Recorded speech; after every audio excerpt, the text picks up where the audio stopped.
بسم الله الرحمن الرحيم. الحمد لله الذي أعلى منزلة المؤمنين بكريم خطابه ورفع درجة العالمين بمعاني كتابه وخص المستنبطين منهم بمزيد الإصابة والصواب، والصلاة على من لا نبي بعده، والسلام على آله الطيبين الطاهرين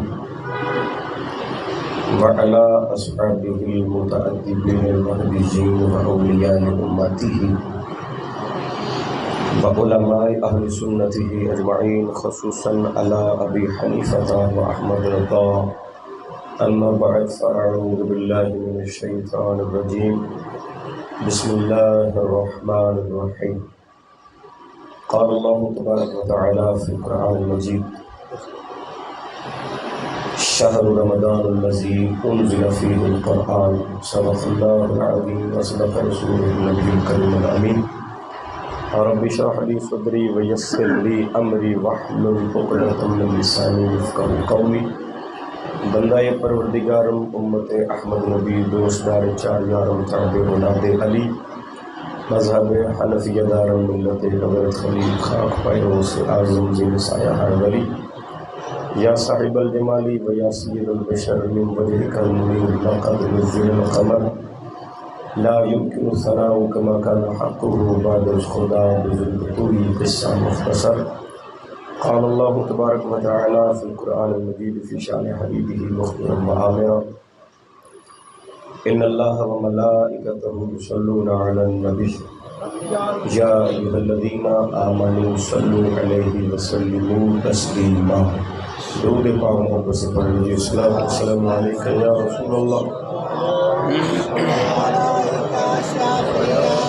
وعلى آلك وأصحابك يا حبيب الله، والصلاة والسلام عليك يا نبي الله وعلى آلك وأصحابك يا نور الله. اب پیچھے والا پکھا بند کر دو، کسی اور پاس لا جاؤ.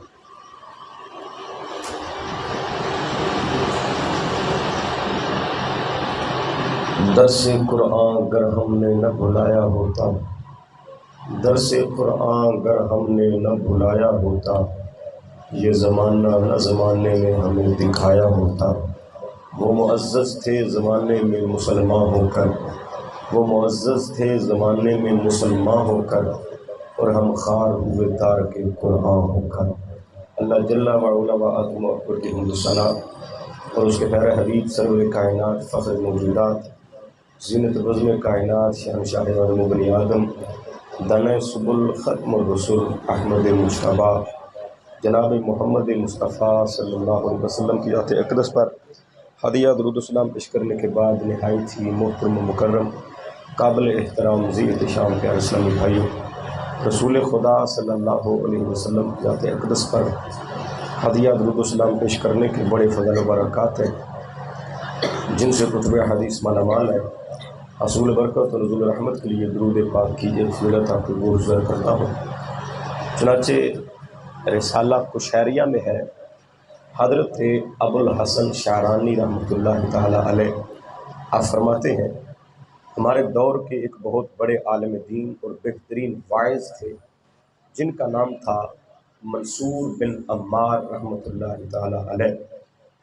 آپ اس دنیا فانی سے کوچ کر گئے. کہتے ہیں کچھ عرصے بعد میں نے انہیں خواب کے اندر دیکھا، اور میں نے دیکھ کر پوچھا: ما فعل اللہ بکا، یعنی اللہ نے آپ کے ساتھ کیا معاملہ فرمایا؟ فرمانے لگے: جب میں اللہ کے حضور پیش ہوا، حق تعالیٰ نے مجھ سے ارشاد فرمایا: کیا تو منصور بن عمار ہے؟ میں نے عرض کی: مولا ہاں، میں منصور بن عمار ہی ہوں. حق تعالیٰ نے ارشاد فرمایا کہ کیا تو وہی ہے جو دنیا کی طرف مائل تھا اور دوسروں کو دنیا سے بے رغبتی کی تعلیم دیتا تھا؟ میں نے عرض کی: مولا یہ اگرچہ میرے اندر خامی تھی کہ میں دنیا کی طرف مائل تھا اور دوسروں کو دنیا سے بے رغبتی کی تعلیم دیتا تھا، لیکن یا اللہ میرے اندر ایک خوبی بڑی پیاری پائی جاتی ہے، اگر تو سماعت فرمائے تو میں بیان کروں. اللہ رب العزت نے ارشاد فرمایا کہ ہاں بتاؤ وہ کون سی خوبی ہے جو تیرے اندر پائی جاتی ہے. عرض کی: مولا وہ خوبی یہ ہے کہ میں جب بھی کسی محفل کے اندر لوگوں کو واعظ کرتا، کسی بھی اجتماع کے اندر لوگوں کو بیان کرتا، میں بیان شروع بعد میں کرتا تھا، پہلے تیری حمد و ثنا بیان کرتا تھا، اس کے بعد میں تیرے نبی آخری محمد عربی کی ذات پر درود و سلام پڑھتا تھا۔ کہتے اچانک رحمت خدا بندی کا جو جلال تھا وہ جمال میں بدلتا ہے۔ اللہ ارشاد فرماتا ہے فرشتوں پہلے آسمان پر منصور بن عمار کے لیے کرسی بچھاؤ جس کے اوپر بیٹھ کر جیسا یہ دنیا کے اندر میری حمد و ثنا بیان کرتا تھا، میرے آخری نبی کی ذات اقدس پر درود و سلام کی کثرت کرتا تھا، فرمایا اس کے لیے کرسی لگائی جائے، یہ اس پر بیٹھے، بیٹھ کر سب سے پہلے میری حمد و ثنا بیان کرے، اور اس کے بعد میں دیکھوں یہ کیسے آمنہ کے لال پر میرے آخری نبی پر درود و سلام پڑھتا ہے۔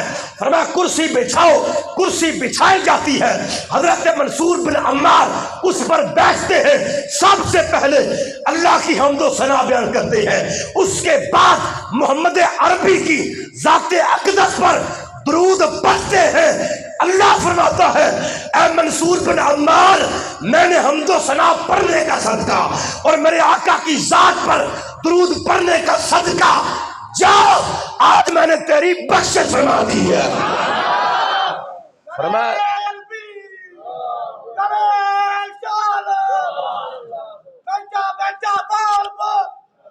فرمایا میں نے اسی درود پڑھنے کا صدقہ اور میری حمد و ثنا کا صدقہ ہم نے تیری بخشش فرما دی ہے۔ درود پاک بہت عظیم وظیفہ ہے، بندہ کثرت سے درود پڑھتا رہے، اللہ تبارک و تعالیٰ اسی درود پاک کو بندے کے لیے اسم اعظم بنا دیتا ہے۔ اسم اعظم ایسی چیز ہوتی ہے بندہ دعا اس کے صدقے میں مانگتا جائے اللہ تبارک و تعالیٰ فوراً قبول فرما دیتا ہے۔ یہ بندے کے مستجاب الدعوات ہونے پر ایک دلیل ہوتا ہے، جو کثرت سے اسم الہی کا صدقہ مانگتا ہے اللہ اسے ضرور عطا فرما دیتا ہے۔ اور درود پاک پڑھتے رہنا یہ بندے کو اسم اعظم کے درجے پر لے جاتا ہے، یہی بندے کے حق میں اسم اعظم بن جاتا ہے۔ اور اسم اعظم چیز کیا ہے آپ لوگ جانتے ہیں، جب حضرت سلیمان علیہ السلام کا دور تھا، آپ کے دور کے اندر آپ نے بلقیس کو اپنے حضور بلایا، بلقیس یہ دیکھنے کے لیے آئی کہ آپ اللہ کے نبی ہیں یا کوئی بادشاہ ہیں۔ آپ فرماتی ہیں جب میں ان کے حضور آئی، ابھی آپ اسلام نہیں لائی تھی، دور 1 کلومیٹر حضرت سلیمان علیہ السلام سے آپ آ رہی تھی۔ حضرت سلیمان علیہ السلام نے فرمایا کون ہے جو تخت بلقیس میرے حضور لے کر آئے گا؟ ایک جن کھڑا ہو جاتا ہے، عرض کرنے لگا حضور 1 مہینہ لگ جائے گا، میں لے کے آؤں گا۔ فرمایا بیٹھ جا، یہ بھی دیر ہے۔ فرمایا اور کون لے کے آئے گا؟ ایک کھڑا ہوتا ہے، کہنے لگا حضور 3 دن میں لے کے آؤں گا۔ فرمایا یہ بھی لیٹ ہے، کوئی اور بتائے۔ ایک کھڑا ہوتا ہے، عرض کی حضور میں لے کے آؤں گا، 1 دن لگے گا۔ اب فرمایا یہ بھی دیر ہے، مجھے ابھی چاہیے۔ سامنے بلقیس ہے، وہ میرے سامنے میرے ساتھ تخت پر بیٹھے جیسے میں تخت پر بیٹھا ہوں، اور میں اس سے گفتگو کرنا چاہتا ہوں۔ آپ نے فرمایا مجھے ابھی چاہیے۔ ایک عفریت نامی جن کھڑا ہوتا ہے، جب وہ چلتا تھا اتنی قد و قامت کا مالک تھا، یوں لگتا تھا کہ پہاڑ چل کے آ رہا ہے۔ اس نے کہا حضرت میں لے کے آؤں گا۔ فرمایا کتنے وقت میں؟ اس نے کہا حضور مجلس برخاست ہونے تک لے آؤں گا، مجلس ختم ہونے تک لے آؤں گا۔ مجلس ختم ہونے کا جو وقت تھا وہ دوپہر 12 بجے کا تھا۔ آپ نے فرمایا یہ بھی دیر سے ہے، یہ بھی لیٹ ہے، مجھے ابھی چاہیے۔ آپ کی امت کا ولی حضرت آصف بن بلخیہ جو آپ کے ماموزاد بھائی بھی تھے، وہ کھڑے ہوتے ہیں۔ حضرت سلیمان علیہ السلام نے ان سے بچپن میں علم دین بھی سیکھا تھا، تعلیم بھی لیتے تھے، وہ کھڑے ہوتے ہیں، عرض گزار ہوئے حضور میں لے کے آؤں گا۔ آپ نے فرمایا کتنی دیر میں؟ آپ نے فرمایا دیر کیسی، آپ آنکھ بند کریں، بند کر کے کھولیں گے تخت بلقیس آپ کے سامنے رکھا ہوا ہوگا۔ انہوں نے کہا یہ کیسے ہو سکتا ہے، یہ کیسے؟ آپ نے بس آپ آنکھیں بند کریں گے تخت بلقیس سامنے ہوگا۔ آپ کے سامنے یہ بات رکھنا چاہتا ہوں، تخت بلقیس 80 ہاتھ چوڑا تھا، 80 ہاتھ لمبا تھا، وہ بہت بڑا تخت تھا، انتہائی وزنی، ہیرے جواہرات موتی اور زبرجد سے جڑا ہوا تھا۔ 3 مہینے کی مسافت کی دوری پر وہ تخت بلقیس رکھا ہوا تھا، 7 دروازوں میں بند، 7 تالوں میں بند وہ تخت بلقیس تھا۔ حضرت آصف بن برخیہ کہتے ہیں میں لے کے آؤں گا، ایک آنکھ جھپکنے سے پہلے آئے گا۔ آپ نے کیا کیا؟ سر سجدے کے اندر رکھا، سر سجدے میں رکھ کر آپ نے اسم اعظم کا ورد کیا۔ آپ اسم اعظم کا ورد کرتے تھے۔ ایک روایت کے اندر آتا ہے یا حیو یا قیوم پڑھا، دوسری میں آتا ہے یا ذل جلال والاکرام پڑھا۔ آپ اتنا پڑھتے ہیں، ادھر حضرت سلیمان علیہ السلام آنکھیں بند کر کے آنکھ کھولتے ہیں، تخت بلقیس سامنے کھڑا ہوا ہوتا ہے۔ تل کے تخت بلقیس حاضر ہوتا ہے، اور میں بتانا چاہتا ہوں جو بندہ کثرت سے درود پڑھتا جاتا ہے اللہ درود پاک کو اس بندے کے حق میں اسم اعظم بنا دیتا ہے۔ پھر وہ جو دعا مانگتا ہے اللہ تعالیٰ اس کی دعا کو قبول فرما لیتا ہے، رد نہیں کرتا ہے، دعا قبول ہو جاتی ہے، مستجاب الدعوات ہو جاتی ہے، دنیاوی پریشانیاں ختم، بندہ مانگے نہ مانگے اللہ عطا فرماتا جاتا ہے، رزق میں بھی برکت آتی ہے، یہ قبر میں بھی کام آئے گا، حشر میں بھی کام آئے گا، میزان عمل پر بھی کام آئے گا، پل صراط پر بھی کام آئے گا۔ اللہ تبارک و تعالیٰ نے درود کو ایسا مرتبہ عطا فرمایا ہے، یہ قبر میں بھی بندے کے لیے نور بن جائے گا۔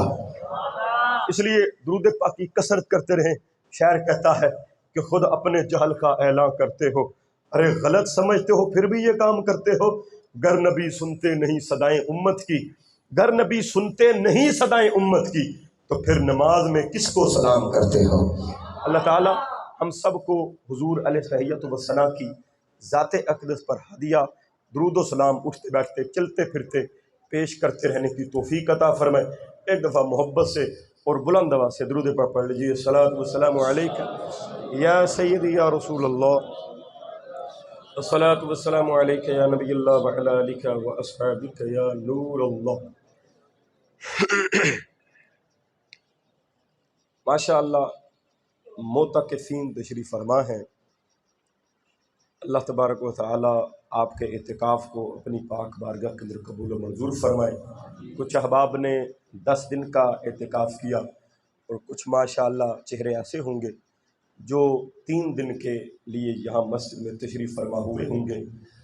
آپ لوگ یقیناً اللہ کے مہمان ہیں، یہاں پر بیٹھے ہیں، تشریف فرما ہیں، مانگنے کے لیے آئے ہیں۔ یہاں اعتکاف کا مطلب یہ ہوتا ہے، اعتکاف کا لغوی معنی دھرنا مارنا، دھرنا مارنے کا مطلب یہ ہوتا ہے بندہ بیٹھ جائے پکا، اور اعتکاف میں اس کا مطلب یہ بنتا ہے کہ یا اللہ میں اس وقت تک اٹھوں گا نہیں جب تک تو میری بخشش نہیں فرما دیتا ہے، میں اس وقت تک یہاں بیٹھا ہوں۔ تو اللہ تبارک و تعالیٰ کی رحمت معتکف پر بے بہا اترتی ہے۔ اللہ تبارک و تعالیٰ معتکف کو بغیر جو دیگر لوگ نیکیاں کرتے ہیں ان کے برابر یہاں بیٹھے ہوئے بغیر نیکی کیے اللہ اجر عطا فرماتا رہتا ہے۔ اس لیے بڑے قسمت والے لوگ ہیں، اور آج یہاں پر اللہ کے فضل و کرم سے ختم قرآن کے سلسلے میں اس محفل پاک کو منعقد کیا گیا ہے۔ قرآن اللہ تبارک و تعالیٰ کی لا ریب کتاب ہے، دیگر جتنی بھی کتب سماویہ ہیں وہ اب اوریجنل نہیں رہیں، قرآن ابھی تک اوریجنل ہے۔ دیگر جو کتب سماویہ ہیں، توریت ہوگی، زبور ہوگی، انجیل ہوگی، اس کے اندر یہودیوں نے، عیسائیوں نے اپنے پلے سے کچھ چیزیں ملت کر دیں، لیکن قرآن کے اندر ایسا نہیں ہے۔ وجہ کیا ہے؟ وجہ یہ ہے، اللہ فرماتا ہے نحن نزلنا الذکر وَإِنَّا لَهُ لَحَافِظُونَ، فرمایا قرآن ہم نے اتارا ہے اور ہم ہی اس قرآن کے محافظ بھی ہیں، اس کی حفاظت کرنے والا بھی رب خود آپ ہے۔ جب اتارنے والا رب ہو اور حفاظت کرنے والا بھی رب ہو، آج تک 1400 صدیاں گزر گئی، اللہ کے نبی پر جس طرح مینوان قرآن اترا تھا آج بھی پورے کا پورا قرآن ویسے ہی ہے، اس کا حرف حرف ویسے ہے، اس کی حرکت بھی ویسے ہے، اس کے نکتے بھی ویسے ہیں جیسے اللہ نے اتارا تھا۔ قرآن کا اعجاز یہ ہے، قرآن اب بھی اسی طرح باقی ہے، اب بھی قرآن اسی طرح باقی ہے۔ قرآن کے اندر ذرا برابر بھی غلطی نہیں آئی، ذرا برابر یہ گھٹا نہیں ہے، بڑا نہیں ہے، بالکل جیسے تھا ویسے یہ قرآن ہے۔ اور دیگر کتابیں وہ صرف اس دور کے نبیوں کو یاد ہوتی، جو نبی تھے انہی کو یاد ہوتی، لیکن قرآن اللہ رب العزت کی ایسی کتاب ہے، ایسا کلام ہے، فرمایا یہ امت محمدیہ کے بچے بچے کو یاد ہو جاتا ہے۔ یہ قرآن کا معجزہ ہے، قرآن کا اعجاز ہے۔ فرمایا اس امت کا بچہ بھی یاد کر سکتا ہے، اس قدر قرآن عظیم ہے۔ دیگر کتابیں آپ دیکھیں، کتاب کی سچائی ہونے کا، سچا ہونے کی دلیل کیا ہے؟ کوئی اس سے پوچھو تیرا نام کیا ہے، وہ نہیں بتا سکتی۔ اس سے پوچھو تو کس کی طرف سے آئی ہے، وہ نہیں بتا سکے گی۔ اس سے پوچھو کس پر آئی ہے، وہ نہیں بتا سکتی۔ اس سے پوچھو کس مہینے میں اتری ہے، وہ نہ بتائے گی۔ اس سے پوچھو کس رات میں اتری ہے، وہ نہ بتائے گی۔ اس سے پوچھو اترنے کا مقصد کیا ہے، وہ نہیں بتائے گی۔ لیکن قرآن سے پوچھو قرآن تیرا نام کیا ہے، قرآن کہتا ہے ہوا بل ہوا قرآن مجید فی لوح محفوظ۔ قرآن سے پوچھو کہ تو کس کی طرف سے آیا ہے، وہ کہتا تنزیل من رب العالمین۔ پوچھو کس کی طرف اترا ہے، وہ بتائے گا نزل علی محمد۔ قرآن سے پوچھو تو کس مقصد سے اترا ہے، وہ بتائے گا ہدی للناس، میں لوگوں کو ہدایت دینے کے لیے آیا ہوں۔ قرآن سے پوچھو کس مہینے میں آیا ہے، وہ بتائے گا شہر رمضان الذی انزل فیہ القرآن۔ وہ بتاتا ہے میں رمضان میں آیا ہوں۔ اس سے پوچھو کس رات میں اترا ہے، وہ بتاتا ہے انا انزلناہ فی لیلۃ القدر، میں لیلۃ القدر کی رات میں آیا ہوں۔ یہ قرآن کی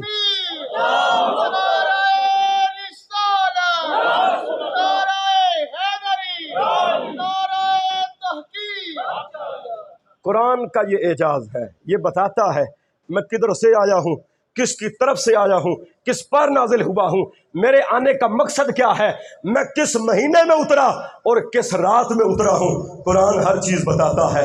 اس لیے اللہ کا یہ قرآن ایک ایسی چیز ہے جو اس کو یاد کرتا ہے، اس کو پڑھتا ہے، یہ اس سے وفا ضرور کرتا ہے۔ حضرت علی بن صالح اور حضرت حسن بن صالح، میں آپ کے سامنے ان لوگوں کا واقعہ رکھتا ہوں۔ آپ ایک بہت بڑے تلاوت قرآن کے شوقین تھے، آپ کا پورا گھرانہ بڑا شوقین تھا۔ آپ کے ان دونوں کے والد محترم کا انتقال ہو گیا، ماں تھیں حضرت علی بن صالح تھے اور حضرت حسن بن صالح تھے۔ یہ تین بندے گھر کے اندر بڑی اچھی زندگی گزار رہے تھے، قرآن کی کثرت سے تلاوت کرتے، قرآن پڑھتے رہتے۔ ایک تہائی قرآن حضرت علی بن صالح پڑھتے، دوسرا تہائی قرآن حضرت حسن بن صالح پڑھتے، اور تیسرا تہائی قرآن آپ کی والدہ محترمہ پڑھتی، اور اس طرح پورا قرآن آپ کے گھر میں ایک دن میں مکمل کیا جاتا تھا۔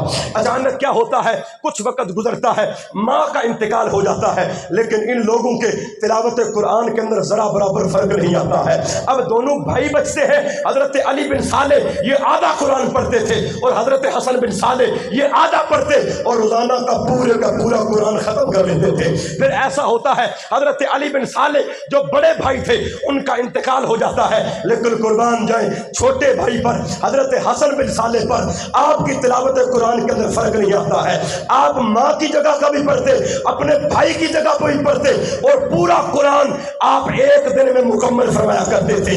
حضرت علی بن صالح جو دنیا سے چلے گئے تھے، ان کے ایک قریبی شخص کا بیان ہے کہ جس رات حضرت علی بن صالح کا اس دنیا سے وصال ہوا تھا، آپ نے پردہ فرمایا تھا۔ آپ فرماتے ہیں میں اس رات ان کے پاس موجود تھا، میں نے دیکھا۔ حضرت علی بن صالح فرماتے ہیں آپ لیٹے ہوئے تھے، آپ کو پیاس لگتی ہے، اب جو قریبی شخص ہے وہ کہتا ہے میں نماز پڑھ رہا تھا، نماز پڑھتے پڑھتے حضرت علی بن صالح نے مجھ سے پانی مانگا، کہتے ہیں میں نماز پڑھ رہا تھا، میں فوری طور پر نہ پہنچ سکا۔ جب میں نے نماز مکمل کی، آرام سے نماز پڑھنے کے بعد میں پانی لے کر حضرت علی بن صالح کے پاس آتا ہوں۔ دیکھو قرآن کتنی عظیم چیز ہے، جو اس سے محبت رکھتا ہے یہ اس کو تنہا نہیں چھوڑتا ہے، یہ اس کو عزتیں بھی دیتا ہے، یہ اس کو برکتیں بھی دیتا ہے، یہ اس کو ترقیاں بھی دیتا ہے، یہ اس کو عروج بھی دیتا ہے، یہ اس کو تنہا نہیں چھوڑتا ہے، اس کے ساتھ قبر تک جاتا ہے۔ حضرت علی بن صالح کو جب میں نے پانی پیش کیا، وہ شخص کہتا ہے میں پانی آگے کرتا ہوں۔ حضرت علی بن صالح کہتے ہیں میں نے پانی نوش کر لیا ہے، میں پانی پی چکا ہوں۔ کہنے لگا حضرت پاس تو کوئی شخص بھی نہیں ہے، آپ کو کس نے پانی پلایا؟ آپ فرماتے ہیں جب میں نے تجھ سے پانی مانگا تم نماز پڑھ رہے تھے۔ آپ فرماتے ہیں اس پانی طلب کرنے پر مجھے یہ لگا کہ تم نماز پڑھو گے پھر پانی دو گے، لیکن فرماتے ہیں نہیں، میں غلط تھا، میں پانی مانگتا گیا۔ حضرت جبریل سدرۃ المنتہا سے آتے ہیں، آ کر مجھے پانی پیش کرتے ہیں، اور ساتھ ہی فرمایا اے علی بن صالح، تو بھی اور تیرا بھائی بھی، تیری ماں بھی یہ سماعت کرے کہ جن لوگوں پر اللہ نے انعام کیا ہے وہ انبیاء ہیں، وہ صدیقین ہیں، وہ شہداء ہیں۔ فرمایا سن، تو بھی، تیری ماں بھی اور تیرا بھائی بھی ان لوگوں میں شامل ہے جن پر اللہ نے انعام فرمایا ہے، جن پر رب کا انعام اترا ہے۔ فرمایا تو ان لوگوں میں سے ہے۔ یہ قرآن ہے جو اس سے محبت کرتا ہے، قرآن اس سے وفا کرتا ہے۔ اس لیے قرآن سے محبت کریں۔ جو لوگ حافظ قرآن ہیں ان کو قرآن پر رقص کرنا چاہیے۔ قرآن کتنی عظیم چیز ہے اور کتنی پیاری چیز ہے۔ یہ تو دنیا کے معاملات ہیں، دنیا کے معاملات کہ یہاں بھی ساتھ دیتا ہے، قرآن حشر میں بھی ساتھ دے گا۔ قرآن حشر میں بھی بندے کو تنہا نہیں چھوڑتا ہے۔ حضرت ابو ہریرہ رضی اللہ تعالی عنہ صحابی رسول، آپ فرماتے ہیں جب قیامت کا دن ہوگا قرآن آئے گا، اور قرآن آ کر اپنی تلاوت کرنے والوں کے متعلق اللہ کے حضور شفاعت کرے گا کہ مولا ان کو عزت عطا فرما۔ اللہ ان کو تاج شاہی پہنائے گا، ان کو تاج پہنایا جائے گا۔ جب تاج پہنایا جائے گا عرض کرے گا اللہم زدہ، مولا اور عزت عطا فرما اور رفعت عطا فرما۔ اللہ پھر ان کو کرامت کا جبہ پہنائے گا، کرامت کا لباس پہنایا جائے گا۔ اللہ فرمائے گا اب راضی ہے، عرض کرے گا مولا اور بڑھا، اللہم زدہ۔ اللہ فرمائے گا اور عنایتیں کی جائیں گی، کیا تو راضی ہے؟ عرض کرے گا مولا میں تب راضی ہوں، اللہم ارضی عنہ، مولا تو اس سے راضی ہو جا، میں تجھ سے راضی ہو جاؤں گا۔ تو اس سے راضی ہو جا، میں تجھ سے راضی ہو جاؤں گا۔ جب قرآن یہ کہے گا اللہ فرمائے گا میں اس سے راضی ہوں۔ اے قرآن پڑھنے والے، قرآن پڑھتا جا، جنت کے درجے طے کرتا چلا جا۔ راضی کہتے ہیں اس وقت بندہ قرآن پڑھتا جائے گا، الحمد کی الف سے لے کر وہ پڑھے گا، جہاں پر وہ ناس کی سین آئے گی اس کو وہ درجہ دیا جائے گا، فرمایا جائے گا جہاں قرآن ختم ہوتا ہے اللہ نے تجھے وہی مقام عطا فرمایا ہوگا۔ بلند آواز سے ذرا سبحان اللہ، ذرا بلند آواز سے سبحان اللہ۔ یہ قرآن ہے، قرآن وفادار ہے۔ حضرت امام احمد بن حنبل رحمت اللہ تعالی علیہ آپ فرماتے ہیں میں نے اپنے رب کا خواب میں دیدار کیا، خواب میں اپنے رب کا دیدار کیا۔ یاد رکھیں عقیدہ اس معاملے میں یہ ہے جاگتی آنکھوں سے جو اللہ کا دیدار کرنے کا قائل ہو وہ کافر ہے، دار اسلام سے خارج ہے، ایسا ہو سکتا نہیں ہے۔ یہ ہمارے آخری نبی محمد عربی صلی اللہ علیہ وسلم کی ذات کے ساتھ صرف خاص ہے، اور کسی نے بھی رب کا دیدار جاگتی آنکھوں سے نہیں کیا جو اس کی شان کے لائق ہے۔ حضرت امام احمد بن حنبل فرماتے ہیں میں نے خواب میں دیدار کیا، اور خواب میں دیدار ممکن ہے۔ ہمارے حنفیوں کے پیشوا حضرت امام اعظم ابو حنیفہ، آپ نے ایک دو دفعہ نہیں اپنے رب کا دیدار 100 دفعہ فرمایا ہے۔ عالم رویا میں 100 دفعہ اپنے رب کا دیدار کیا ہے۔ حضرت امام احمد بن حنبل فرماتے ہیں جب میں نے اپنے رب کا دیدار کیا میں نے کہا مولا جو تیرا قرب دینے والا سب سے افضل ترین عمل ہے وہ کون سا ہے؟ میرے رب نے ارشاد فرمایا اے احمد وہ جو سب سے زیادہ میرا قرب دینے والا عمل ہے وہ میرے کلام پاک کی تلاوت کرنا ہے، وہ میرے قرآن کی کثرت سے تلاوت کرنا ہے۔ فرمایا جو کثرت سے قرآن کی تلاوت کرتا ہے وہ اللہ کے بہت جلدی اور سب سے زیادہ قرب میں آ جاتا ہے، سب سے زیادہ جلدی قریب ہو جاتا ہے اللہ کا قرب اس کو نصیب ہو جاتا ہے۔ تو قرآن بڑی ایک عظیم چیز ہے۔ ایک جگہ کا واقعہ بیان کیا جاتا ہے کہ ایک بندے کے کفن دفن کے اندر لوگ مشغول تھے، کسی کا عزیز تھا اس کو دفن کیا جا رہا تھا۔ جب اس کو لوگ دفن کرتے ہیں کہتے ہیں کہ ہم دفن کر رہے تھے تو اچانک کیا دیکھتے ہیں کہ سر کی جانب سے قبر جو ساتھ والی ہے، ہماری قبر کھودتے کھودتے ساتھ والی جو قبر ہے وہ سر کی جانب سے اس کی ایک گٹھ جو ہے وہ ٹوٹ جاتی ہے، اس کا ایک کونا اندر گر جاتا ہے۔ کہتے ہیں ہم نے دیکھا اس قبر کے اندر نور ہی نور ہے، نور سے قبر جگمگا رہی ہے۔ کہتے ہیں ہم بڑے حیران ہوئے، ہم نے اندر دیکھا جو بزرگ تھے وہ بالکل سلامت تھے، ان کا جسم بھی سلامت ہے، ان کا کفن بھی سلامت ہے، ان کی تو بالکل ہر چیز اور ہر بالکل پرزہ جسم کا سلامت ہے، ہر عضو نور سے جگمگا رہا تھا۔ کہتے ہیں ہم نے اس قبر کو درست کیا، اپنی قبر کے اندر جو مردہ دفن کرنا تھا ہم نے اس کو دفن کیا، جس کی وہ قبر تھی ہم ان کے لواحقین کی طرف گئے۔ اس گھر میں اس شوہر کی ایک بوڑھی بیوی بس تھی، بڑھیا تھی۔ ہم نے اس بڑھیا سے پوچھا اے بڑھیا بتا تو صحیح، ہم ابھی تیرے شوہر کی قبر دیکھ کر آئے ہیں، نور سے جگمگ کر رہی ہے، اس کا کون سا ایسا عمل تھا کہ جس کے صدقے میں اللہ تبارک و تعالیٰ نے اس کو قبر کے اندر سلامتی عطا فرمائی ہے، اس کی قبر بالکل نور سے جگمگا رہی ہے، وہ کون سا عمل تھا؟ اس نے کہا میرا شوہر تمہاری طرح روزے رکھتا تھا، نمازیں پڑھتا تھا، مزدور آدمی تھا، لیکن ان پڑھ تھا، قرآن پڑھنا نہیں آتا تھا، قرآن پڑھنا نہیں آتا تھا، لیکن قرآن کے ساتھ محبت ضرور تھی۔ وہ کرتا کیا تھا؟ قرآن کھولتا، ان پڑھ بابا تھا، قرآن کھولتا، قرآن کھول کے اس پر انگلی پھیرتا جاتا اور پھیر کر کہتا جاتا حق بے حق، مولا یہ بھی حق ہے، یہ بھی سچ ہے، پھر نیچے والی پر انگلی پھیرتا، کہتا مولا یہ بھی سچ ہے، یہ بھی حق ہے۔ سارا قرآن اسی طرح انگلی پھیر کر پڑھتا جاتا اور کہتا جاتا مولا مجھے پڑھنا تو نہیں آتا، مجھے پڑھنا تو نہیں آتا، لیکن اتنا جانتا ہوں تو جو بھی فرماتا ہے وہ سچ بھی ہے، وہ حق بھی ہے۔ اس نے کہا مجھے لگتا ہے بابے کی قرآن کے ساتھ محبت نے بابے کا بیڑا پار کر دیا ہے۔ یہ صرف قرآن کی محبت ہے، پڑھنا کوئی نہیں آتا، کوئی نہیں آتا۔ حضرت امام احمد بن حنبل آپ فرماتے ہیں میں نے رب سے پوچھا تیرا قرب دینے والی سب سے افضل چیز کون سی ہے، افضل عمل کون سا ہے؟ فرمایا قرآن کی تلاوت کرنا ہے۔ آپ فرماتے ہیں پھر میں نے سوال کیا مولا سمجھ کر پڑھے یا بغیر سمجھے پڑھے؟ اللہ نے فرمایا سمجھ کر پڑھے پھر بھی میرا قرب پائے گا، بغیر سمجھے پڑھے اللہ کا پھر بھی قرب حاصل ہو جائے گا۔ نہیں بول کے ذرا اسی بات فرمایا سمجھ کے پڑھے پھر بھی قرب ہے، بغیر سمجھے پڑھے پھر بھی اللہ قرب عطا فرماتا ہے۔ لیکن یہ بات عیاں ہے زمانے پر کہ بالکل سمجھ کے پڑھنا اللہ تعالیٰ نے اس پر زیادہ مرتبہ رکھا ہے۔ یہ الگ بات ہے کہ اللہ تبارک و تعالیٰ بغیر سمجھے بھی قرآن پڑھنے پر اجر دیتا ہے، بلکہ حضرت مولا علی کرم اللہ تعالیٰ وجہ الکریم آپ کی مجھے روایت یاد آتی ہے، آپ فرماتے ہیں جب بندہ باوضو ہو کر قرآن پڑھتا ہے اور کھڑے ہو کے قرآن پڑھتا ہے نماز میں، اللہ ہر حرف کے بدلے، لفظ کی بات نہیں ہے، ہر حرف کے بدلے اللہ 100 نیکی عطا فرماتا ہے۔ ورنہ اگر بیٹھ کر قرآن نماز میں پڑھتا ہے ہر حرف کے بدلے 50 نیکی دی جاتی ہے۔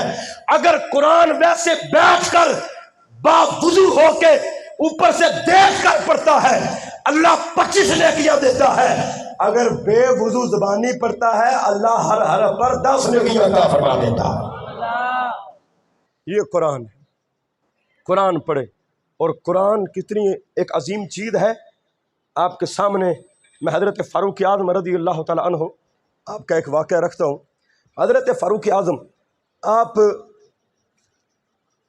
اسلام سے قبل رسول اللہ صلی اللہ علیہ وسلم کے اور دین اسلام کے بہت بڑے دشمن تھے۔ جو مسلمان اسلام لاتے حضرت فاروق اعظم ان پر ظلم و تشدد کرتے، مارتے۔ لیکن مزے کی بات یہ ہے کہ آپ ان پر ظلم بھی کرتے لیکن کوئی بندہ ٹس سے مس نہ ہوتا، ہر بندہ یہی کہتا اے عمر تو مار کے جسم سے جان تو نکال سکتا ہے لیکن رسول اللہ کا دیا ہوا ایمان نہیں نکال سکتا، وہ نہیں تم نکال سکتے۔ یہ حضرت فاروق اعظم رضی اللہ تعالیٰ عنہ آپ ایک دفعہ کعبہ شریف کے پاس بیٹھے ہوئے تھے۔ ابو جہل رشتے میں حضرت فاروق اعظم کا ماموں لگتا ہے۔ اس نے کہا کہ عمر اگر تم مسلمانوں کے نبی کو نعوذ باللہ قتل کر دے تو میں تمہیں 100 سرخ اونٹ دوں گا۔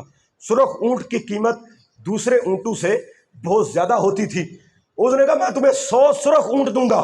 حضرت فاروق اعظم نے کہا کہ اٹھ ذرا، اس کو کھڑا کیا اور کعبے کے پردوں پر ہاتھ رکھوا کے اس کو کہا کہ اب ذرا دوبارہ یہی بات دہرا۔ اس نے کہا اگر تو مسلمانوں کے نبی کو قتل کرے گا نعوذ باللہ تو میں تجھے 100 سرخ اونٹ دوں گا۔ آپ نے فرمایا اگر تو مکرا تو میں تجھے بھی ختم کر دوں گا، میں تینوں بھی کو نہیں چھڑنا۔ حضرت فاروق اعظم رضی اللہ تعالیٰ عنہ اس وقت وہاں سے گلے میں تلوار لٹکائی ہوئی ہے، آپ چل پڑتے ہیں۔ کہتے ہیں جا رہے تھے، رستے میں حضرت نعیم بن عبداللہ رضی اللہ تعالیٰ عنہ آپ سے ملاقات ہوتی ہے۔ آپ نے دیکھا کہ بڑا رنگ سرخ ہوا پڑا، بڑے غصے میں حضرت فاروق اعظم پوچھا کدھر؟ کہنے لگے آپ آج مسلمانوں کے نبی کا کام تمام کر دوں گا۔ آپ فرمانے لگے پہلے گھر سے خبر لے پھر ادھر جانا، تیری بہن بھی ایمان لا چکی ہے، تیرا بہنوئی بھی ایمان لا چکا ہے۔ اب پہلے گھر سے تو خبر لینا ذرا، پہلے ادھر سے تو دیکھ لے۔ آپ ادھر کی چھوڑ گئی، آپ کو گھر کی طرف آپ چل پڑے، غصے میں آگے کہ یہ کیا ہو گیا، میں تو ادھر جا رہا تھا، کاری جناب میری ایمان آ چکا ہے۔ آپ فوری طور پر گھر کی طرف بڑھے۔ حضرت فاطمہ آپ کی بہن کا نام تھا اور حضرت سعید رضی اللہ تعالیٰ عنہ آپ کے بہنوئی تھے۔ قاری قرآن حضرت خباب رضی اللہ تعالیٰ عنہ وہ ان کے گھر میں موجود تھے اور ان دونوں کو قرآن کی تعلیم دے رہے تھے۔ حضرت خباب رضی اللہ تعالیٰ عنہ آپ حضرت عمر کی بہن اور بہنوئی کو قرآن پڑھا رہے تھے۔ حضرت عمر نے دروازے پر دستک دی، باہر کھڑے ہو کے سن لیا کہ یہ قرآن پڑھا جا رہا ہے۔ آپ نے دستک دی، قاری قرآن حضرت خباب دروازے کے پیچھے چھپ جاتے ہیں۔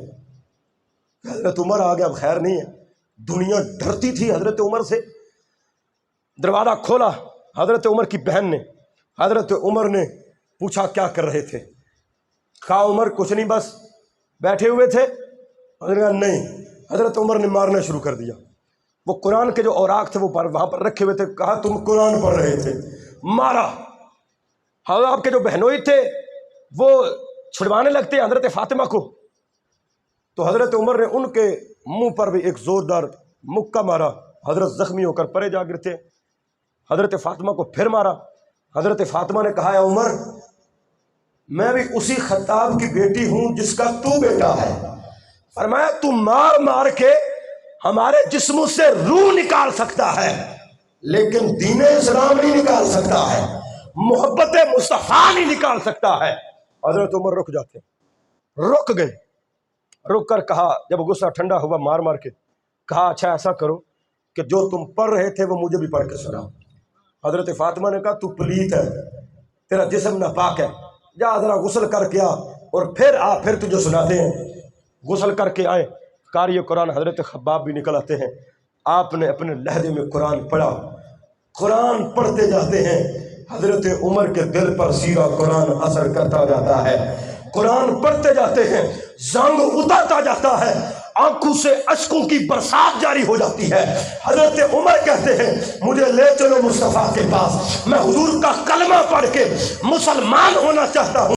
آپ کو لے کر جاتے ہیں رسول اس حضرت ارقم رضی اللہ تعالیٰ عنہ آپ کے گھر شریف فرما ہوتے ہیں۔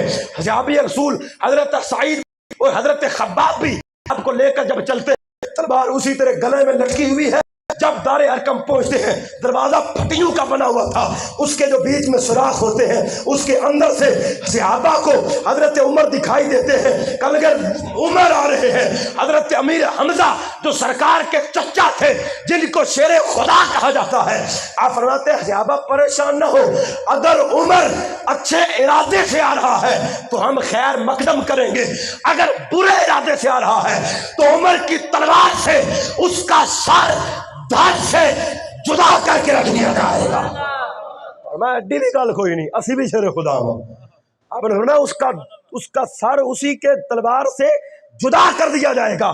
میرے آقا نے فرمایا صحابہ پریشان نہ ہو، میں نے دعا مانگی ہے، اللہم اعز الاسلام بعمر بن الخطاب، فاروق اعظم کا صدقہ، یا اللہ اسلام کو عزت عطا فرما، ہر ایک کو عزت ملتی ہے اسلام کا صدقہ، چاہے صدیق اکبر ہے عزت ملی ہے اسلام کا صدقہ، حضرت عثمان غنی ہے عزت ملی ہے اسلام کا صدقہ، حضرت مولا علی ہے عزت ملی ہے اسلام کا صدقہ، حضرت عبداللہ بن مسعود ہے عزت ملی ہے اسلام کا صدقہ، عبداللہ بن عباس ہے عزت ملی اسلام کا صدقہ، عبداللہ بن عمر ہے عزت ملی اسلام کا صدقہ، ہر صحابی کو، ہر اہل بیت کو، ہر مسلمان کو عزت ملی ہے اسلام کا صدقہ۔ لیکن اسلام وہ چیز ہے جس کو عزت ملی ہے فاروق اعظم کا صدقہ۔ اسلام کو عزت حضرت فاروق اعظم کے صدقے میں ملی ہے۔ میرے آقا نے دعا مانگی تھی، اللہم اعز الاسلام بعمر بن الخطاب، مولا اسلام کو فاروق اعظم کا صدقہ عزت عطا فرما، رفعت عطا فرما، بلندیاں عطا فرما۔ آقا نے فرمایا دعا کی قبولیت کا وقت ہوا جاتا ہے، دروازے کھول دو۔ فاروق لڑنے کے لیے نہیں آیا، فاروق لڑنے کے لیے نہیں آیا، فاروق مسلمان ہونے کے لیے آ رہا ہے۔ فرمایا عمر کے لیے دروازے کھول دو، دروازے کھولتے ہیں، حضرت فاروق اعظم اندر آتے ہیں، میرے آقا علیہ الصلوۃ والسلام کے پاس آتے ہیں، سر ندامت سے جھکا ہوا ہے، اشو کی برسات ہے۔ میرے آقا نے کندھے کو پکڑ کر ہلایا اور قرآن کی آیت پڑھتے ہیں، الم یعنی للذین آمنوا ان تخشع قلوبہم لذکر اللہ، کہ ایمان والوں پر ابھی وہ وقت نہیں آیا ان کے دل خوف خدا سے، اللہ کی یاد سے جھک جائے۔ حضرت فاروق اعظم کی تلوار گر جاتی ہے، مصطفیٰ کے قدموں پر گر کر آقا کا کلمہ پڑھتے ہیں، مسلمان ہو جاتے ہیں۔ جب مسلمان ہوتے ہیں صحابہ کے اندر ایسا ولولہ آتا ہے، ایک نعرہ تکبیر بلند ہوتا ہے، مکے کی پہاڑیوں تک آواز جاتی ہے، کعبے تک آواز جاتی ہے، کفار کو پتا چلتا ہے کہ آج عمر ایمان لا چکا ہے، نعرے گونجتے ہیں۔ جبریل امین پیغام خدا لے کر آتے ہیں، آ کر آسمان سے جبریل آتے ہیں، کہتے ہیں یا رسول اللہ، یا حبیب اللہ، آپ عمر کے ایمان لانے پر زمین پر خوشی کرتے ہیں، فرشتے آسمان پر خوشی کر رہے ہیں۔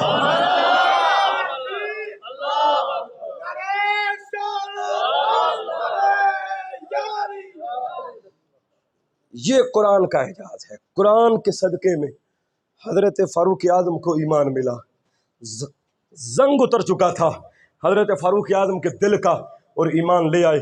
قرآن حضرت بڑی ایک عظیم چیز ہے اور ایک بہت زیادہ معجزاتی کتاب ہے، جو اس کے پلے، جو اس کا پلہ پکڑتا ہے اللہ تبارک و تعالیٰ اس کو برکتیں عطا فرما دیتا ہے، اللہ اس کو ترقیاں اور عروج عطا کرتا ہے۔ اس لیے قرآن کے ساتھ محبت رکھیں، قرآن کے ساتھ وفا کریں، قرآن تمہارے ساتھ وفا کرے گا۔ حضرت ثابت بنانی رحمۃ اللہ تعالیٰ علیہ ایک بہت بڑے آپ بزرگ گزرے ہیں، آپ قرآن کے ساتھ بڑی محبت کرتے تھے، آپ نماز کے ساتھ بڑا پیار کرتے تھے، آپ روزانہ کی بیس پر قرآن ختم کیا کرتے تھے، اس قدر آپ کو قرآن سے محبت تھی، آپ تحدیث نعمت کے طور پر فرمایا کرتے تھے، میں نے جامع مسجد کے ہر ستون کے پاس بیٹھ کر قرآن کو ختم کیا ہوا ہے، میں نے ختم قرآن کیا ہوا ہے۔ اس قدر قرآن پڑھنے والے تھے۔ جب آپ کا وصال ہوتا ہے، آپ کا جب وصال ہوتا ہے، لوگ آپ کو قبر میں رکھتے ہیں، قبر میں رکھ کر اوپر پڑیاں ڈالتے ہیں، ایک اینٹ سرک کر قبر کے اندر جا گرتی ہے، لوگ جب جھک کر اٹھانے کے لیے آگے بڑھتے ہیں، حضرت ثابت بنانی نماز قبر کے اندر کھڑے ہو کر ادا فرما رہے تھے، قبر کے اندر کھڑے ہو کر نماز پڑھ رہے ہیں، قرآن کی تلاوت کرے جا رہے ہیں۔ آپ کی جب اس اینٹ کو ادھر رکھا جاتا ہے، اوپر مٹی ڈال کر واپس آتے ہیں، شہزادی صاحبہ سے پوچھا گیا کہ آپ کے بزرگوں کا نیک عمل کیا تھا؟ آپ فرماتی ہیں کہ میرے والد محترم روزانہ دعا کرتے تھے کہ اے میرے مولا، اگر تو قبر کے اندر کسی کو نماز پڑھنے کا موقع عطا فرماتا ہے تو مجھے بھی عطا فرما۔ کہتے ہیں یہی ان کی دعا کام کر گئی۔ میرے باپ قبر میں کھڑے ہو کر نماز پڑھتے ہیں اور لوگ کہتے تھے ہم حضرت ثابت بنانی کی قبر کے پاس سے جب بھی گزرتے تھے حضرت کی قبر سے قرآن کی آواز آ رہی ہوتی تھی، آپ کی قبر مبارک سے قرآن پڑھنے کی آوازیں آتی تھی، اتنی محبت قرآن سے۔ اتنا پیار قرآن سے اور قرآن سے وفا رکھے حضرت. قرآن کبھی بھی بے وفائی نہیں کرتا. قرآن قیامت کے دن بھی شفاعت کرنے کے لیے آئے گا. اتنی عظیم چیز ہے. اپنے بچوں کو حافظ قرآن بنائیں. ادھر الحمدللہ مدرسۃ المدینہ ہے، اس میں اپنے بچوں کو حفظ کی تعلیم دیں. اور آپ کے پاس ہی لادیاں جامعۃ المدینہ ہے، درس نظامی عالم کورس دعوت اسلامی کا الحمدللہ کنز المدارس بورڈ اب اپنا بن چکا ہے، جس کی سند ایم اے کے برابر ہے. باقاعدہ بہترین تعلیم ہے، فیس بھی للہ، فری ہاسٹل ہے، فری کھانا ہے، کچھ بھی لیا نہیں جاتا. آپ نے اپنے بچوں کو کپڑے اور کتابیں دے کر بستر دے کر بھیج دینا ہے. بقیہ دعوت اسلامی آپ کے بچے کو مکمل عالم دین بنا کر آپ کی سپرد کر دے گی. ادھر حفظ کے داخلے کھلے ہوئے ہیں، ادھر جامعہ میں اپنا درس نظامی کے داخلے کھلے ہوئے ہیں. اپنے بچوں کو دیں. حضرت آپ کے سامنے میں ایک حضرت عیسیٰ علیہ السلام کے دور کا واقعہ رکھتا ہوں. حضرت عیسیٰ علیہ السلام آپ خود ایک قبر کے پاس سے گزرتے ہیں. حضرت زندگی ختم ہو جائے گی، موت آنی ہے. وہ جو ازلی ابدی زندگی ہے وہ بعد میں شروع ہوگی. یہ تو ایک چھوٹی سی زندگی ہے، یہ تو ایک مقدمۃ الجیش ہے زندگی کا، یہ ابتدائی مرحلہ ہے، یہ ختم ہو جائے گا. اور اخروی زندگی ہمیشہ کی دائمی ہے، چاہے وہ جنت میں ہو چاہے جہنم میں ہو. ہم دعا کرتے ہیں کہ اللہ تبارک و تعالی ہماری نزا، ہماری قبر، ہمارا حشر، ہماری آخرت اللہ تبارک و تعالی امن و ایمان والی اور اچھی عطا فرمائے. اللہ ہمیں ایمان کی دولت سے ہمیشہ مالا مال رکھے. ایک لمحے کے لیے بھی اللہ ہمیں ایمان سے ہٹنا نصیب نہ کرے، ہمیشہ اسلام پر قائم و دائم رکھے. حضرت زندگی ختم ہو جائے گی، بچوں کو حافظ قرآن بنائیں، بچوں کو عالم دین بنائیں. وغیرہ حضرت بڑی بڑی ڈگریاں دے کر بھی آپ نے ڈاکٹر بنا لیا، آپ نے پروفیسر بنا لیا، آپ نے انجینئر بنا لیا، لیکن جب باپ مرتا ہے، قبر میت سامنے رکھی ہوئی ہے، بچہ اور صف کے اینڈ پر کھڑا ہوا ہے، پینٹ کے اندر پس کسا کسایا ہے، نماز نہیں پڑھا سکتا، جنازہ نہیں پڑھا سکتا، اس درد کے ساتھ دعا نہیں مانگ سکتا. قاری صاحب تسی جنازہ پڑھا دیو. حضرت صاحب آپ کا باپ ہے، آپ کیوں نہیں پڑھا سکتے؟ آپ نے کیوں تعلیم نہیں سیکھی ہے؟ اب باپ نے بھی ساری ڈگریاں اپنے بچوں کو دلوائی ہیں، ڈاکٹر بھی بنایا ہے، انجینئر بھی بنایا ہے، اس کو آرمی میں بھی بھرتی کروایا ہے. ارے کرواؤ، لیکن گھر میں ایک ایسا تو ہو، ایسا مرد کلندر جو عالم دین ہو، قبر میں بھی تیری بخشش کا ضامن ہو، حشر میں بھی تیری بخشش کا ضامن بن جائے. تو ایسا بچہ بھی تو تیار کرو حضرت، جو تمہارا جنازہ ہی پڑھا سکے. حضرت جس درد سے بیٹا دعا مانگ سکتا ہے، جس درد سے بیٹا جنازہ پڑھا سکتا ہے، کیا محلے کے قاری صاحب پڑھا سکتے ہیں؟ نہیں، کوئی بندہ نہیں پڑھا سکتا. کنفرم بات ہے. اپنے بچوں کو عالم دین بنائیں، حافظ قرآن بنائیں. حضرت عیسیٰ علیہ السلام آپ فرماتے میں قبر کے پاس سے گزر رہا تھا، نظر نبوت سے دیکھا قبر کے اندر عذاب ہو رہا ہے. فرماتے ہیں میں تھوڑی دیر بعد دوبارہ جب واپس آتا ہوں اسی قبر کی طرف توجہ فرمائی. آپ فرماتے ہیں اللہ نے جنت کے باغوں میں سے باغ بنا دیا ہے. جنت کے باغوں میں سے باغ بن چکی ہے قبر. پوچھا مولا تیریاں تو جانتا ہے، لیکن اتنا تو بتا، پہلے گزرا تھا عذاب ہو رہا تھا، اب گزرا ہوں جنت باغ جنت بن چکی ہے، قبر جنت بن گئی ہے. مولا وجہ کیا ہے، سبب کیا بنا؟ اللہ نے فرمایا کہ یہ بندہ انتہائی گناہگار تھا، یہ انتہائی سیاہکار تھا، پاپی تھا، لیکن فرمایا جب دنیا سے گیا تھا نا، اس کی بیوی امید سے تھی، اس کے ہاں بیٹا پیدا ہوا، آج وہ اتنا بڑا ہو چکا ہے، آج پہلی دفعہ وہ مدرسے گیا ہے، قاری صاحب نے اس کو بسم اللہ پڑھائی ہے. حضرت بسم اللہ پڑھی اس نے. اللہ فرماتا ہے بسم اللہ کا صدقہ ہمیں حیا آئی، اور جس کا بیٹا زمین کے اوپر میرا نام لے رہا ہے، میں اس کے والد کو زمین کے اندر عذاب دوں، بیٹے کی بسم اللہ کا صدقہ میں نے اسے عذاب قبر سے نجات عطا فرما دی ہے. یہ بسم اللہ شریف کا صدقہ ہے حضرت، صرف بسم اللہ ہے. اگر آپ کا بیٹا پورے کا پورا قرآن پڑھے گا تو کیا حال ہو جائے گا، کیا حال ہو جائے گا حضرت. سلطان محمود اول گجرات کا ایک بادشاہ گزرا ہے 9ویں صدی ہجری میں. سلطان محمود اول وہ ایک علماء کی مجلس کے اندر بیٹھا ہوا تھا. علماء نے حفظ قرآن کے فضائل بیان کی. فرمایا جن کا بیٹا حافظ قرآن ہوگا ان کے والدین کو قیامت کے دن عزت کا تاج پہنایا جائے گا. اس تاج کے سامنے اس کا نور کی روشنی ایسی ہوگی کہ سورج اور چاند کی روشنی ماند پڑ جائے گی اور ان پر گرمی اثر نہیں کرے گی.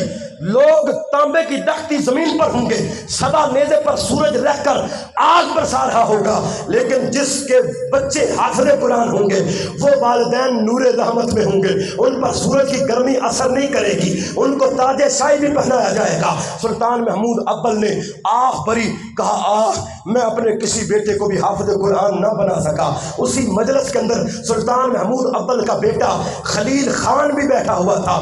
اس نے جب یہ بات و بیان سنا، اپنے باپ کی افسردگی کے عالم کو دیکھا، اس نے نیت کر لی کہ میں قرآن حفظ کروں گا. اس نے کسی کو بتایا کوئی نہیں تھا.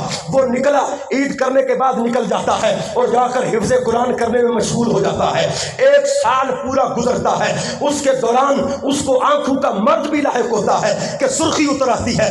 ڈاکٹر نے کہا کہ تم ایسا کرو، چند دن کے لیے تلاوت قرآن بھی چھوڑ دو، قرآن پڑھنا بھی چھوڑ دو، یہ سرخی تب ختم ہوگی. سلطان خلیل خان نے کہا ایسا نہیں ہو سکتا، یہ سرخی قیامت کے دن سرخ روئی لائے گی، میں ایسے نہیں چھوڑ سکتا. قرآن پڑھتے رہے.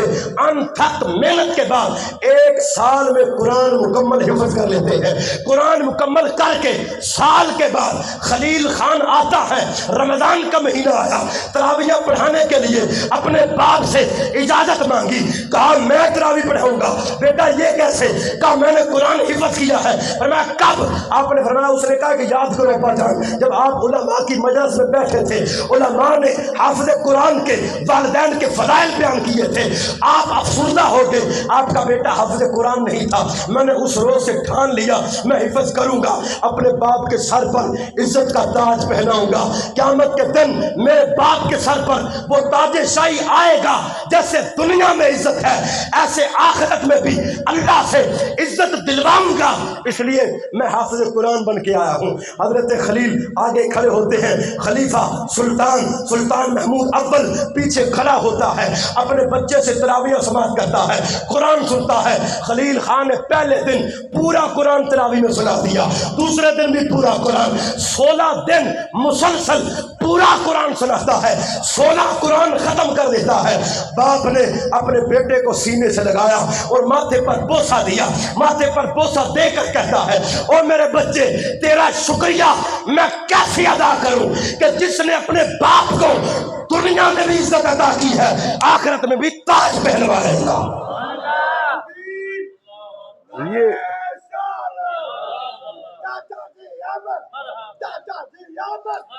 یہ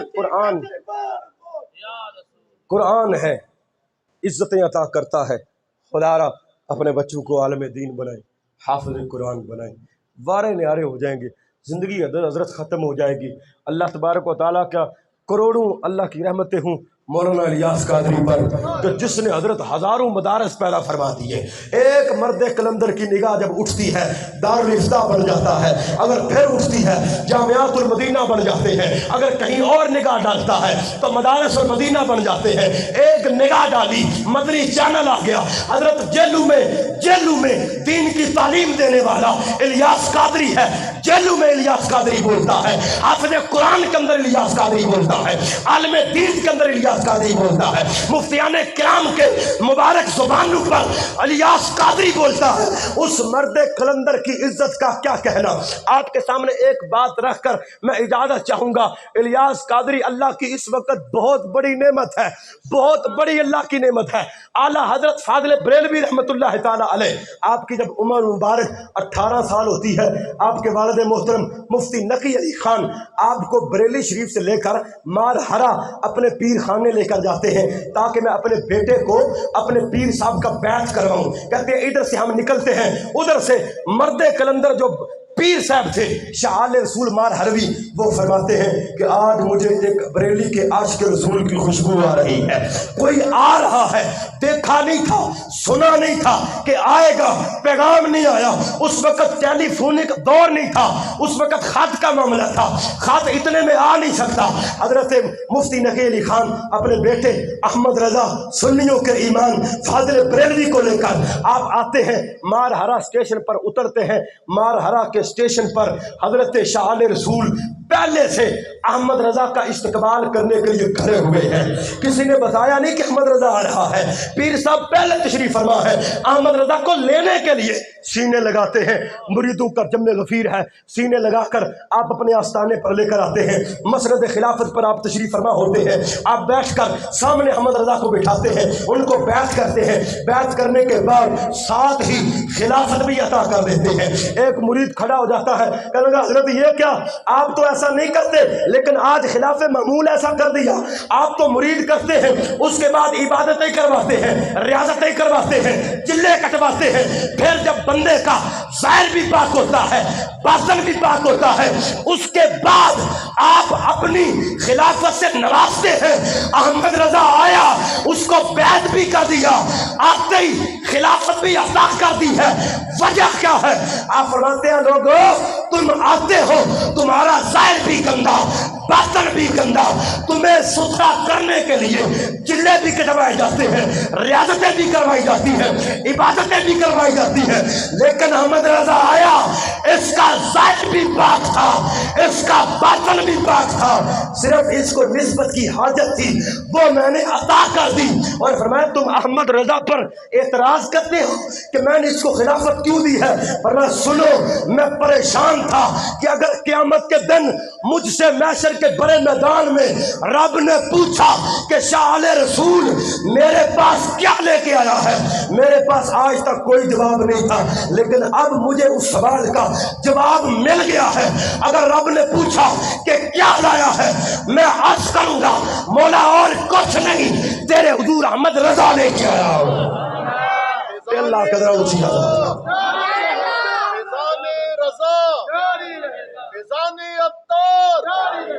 مرشدی عطار پر نور کی برسات, مرشدی عطار پر نور کی برسات. اور کراچی کا مرد خلندر الیاس قادری بالواسطہ انہی کے مرید ہیں, اعلیٰ حضرت رحمت اللہ علیہ کے آپ کے مرید ہیں. اور الیاس قادری کا مقام دیکھو, ہمارے شاہ عبد القادر جیلانی الحسنی والحسینی آپ کی درگاہ کے اس وقت کے جو حاضر دور کے سدادہ نشین ہیں حضرت علامہ مولانا عبد العزیز الخطیب اطال اللہ عمرہ دامت برکاتم العالیہ بالقدسیہ, آپ بغداد سے کراچی کی سرزمین پر الیاس قادری کو ملنے کے لیے آتے ہیں, اور ملنے کے بعد عرض گزار ہوتے ہیں. آپ کے زبان سے یہ جملے تعبیر فرماتے ہیں. آپ فرماتے ہیں اگر قیامت کے دن رب نے مجھ سے پوچھا کہ کس کی صحبت میں وقت گزارا ہے, کہتے ہیں میں کہوں گا میں نے زمانے کے ولی الیاس قادری کی صحبت میں وقت گزارا.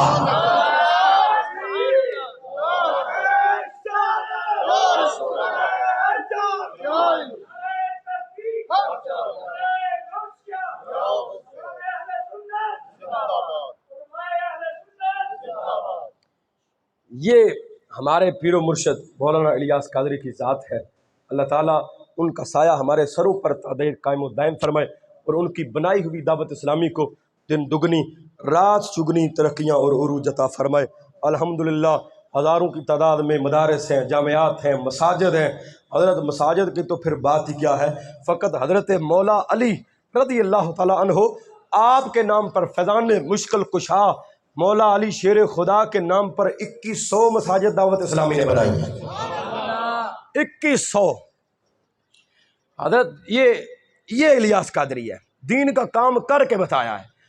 دنیا بھر میں دعوت اسلامی نے دین کا پیغام پرچار کیا, حقیقی دین لوگوں کے سامنے پیش کیا ہے کہ یہ دین اسلام ہے. حضرت ہزاروں کی تعداد میں کافر مسلمان ہوئے, اور کروڑوں کی تعداد کے اندر مسلمان ایسے جو گناہ کی دال جال میں پھنسے ہوئے تھے, اس مرد کلندر نے نکال کر جنت کے وارث بنا دیے ہیں. کسی کو امامت کا عہدہ دے دیا ہے, کسی کو خطابت کا عہدہ دے دیا ہے, کسی کو مدرس بنا دیا ہے, کسی کو تدریس کا عہدہ دے دیا ہے, کسی کو دارالافتاء میں ڈیوٹی دے دی ہے. انتہائی عزت مآب مولانا الیاس قادری. اللہ تعالی ہم سب کو دعوت اسلامی اور امیر اہل سنت کی غلامی سے ہمیشہ وابستہ رکھے, اور ان کے ہمیں ہمیشہ احسان مند رکھے. اللہ تعالی ہم سب کو ان سے محبت کی توفیق عطا فرمائے, اور اللہ تعالی ہمیں قرآن پڑھنے اور پڑھانے والا بنائے. میں امید کرتا ہوں کہ انشاءاللہ تعالی آپ لوگ ضرور اپنے بچوں کو حافظ قرآن بھی بنائیں گے اور عالم دین بھی بنائیں گے۔ حافظ قرآن قیامت کے دن 10 آپ کے رشتہ داروں میں سے ایسے لوگوں کی شفاعت کرے گا جن پر جہنم واجب ہو چکا ہے، اور اللہ اس کی شفاعت قبول کر کے 10 کو جنت کا پروانہ عطا فرمائے گا۔ اور اگر آپ کا بچہ عالم دین بنے تو پھر حضرت تعداد کوئی نہیں ہے بخششوں کی۔ اگر آپ کا بیٹا عالم دین ہے تو پھر 10 20 ہزار لاکھ نہیں، اللہ قیامت کے دن پولیس رات عبور کریں گے نا لوگ، تو جنتیوں کو حکم ہوگا جنت میں چلے جاؤ، لیکن علماء کو روک لیا جائے گا، ادھر ہی رک جاؤ۔ عرض کر کے بولا ہمیں کیوں روکا؟